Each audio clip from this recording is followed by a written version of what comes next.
Welcome back, ladies and gentlemen. Today we're going to be selling Dahlia Giant Hybrids Mixed, half hardy annual.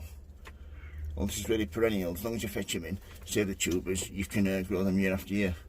So sowing trays, pots, etc. of a good seed compost in a propagator or warm place to maintain optimum temperature. 65 to 70 Fahrenheit, 18 to 20 Celsius. Sowing depth 1/16 of an inch, 1.5 mils. So I've got my seed in there. I've got my compost, which is 50% peat, in here. All we need to do then is give it a firm down, like so. Once it's firm down, we'll get the seeds out. So let's get these open, shall we?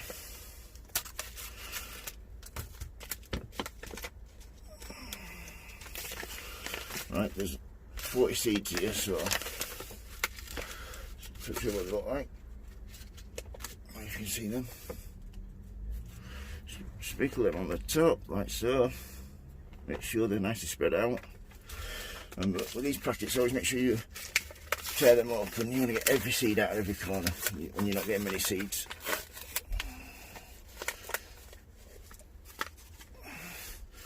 What I need to do then is a bit of a michelite over the top, just a tiny layer, like so, like that.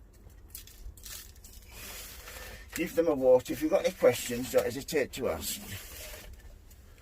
Yep, give them a nice water. I've got some heat mats that these will be going on to, so that should really help germination. I've grown dahlias from seed for a few years, so it's nice to do something you haven't done for a bit. Yeah, if you like this channel though, I'd appreciate if you subscribed and if you give me a thumbs up.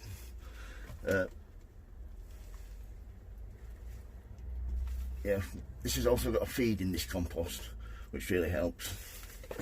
But once you start growing your own dahlias, the good thing about doing them is you don't know what you're going to get. You could get something really unusual. So yeah, if you've got any questions, don't hesitate to ask. If you like my videos, give me a thumbs up. Please subscribe. Thank you for watching. Remember, happy sowing, happy growing. Good luck. Have a good day. Thank you. Bye.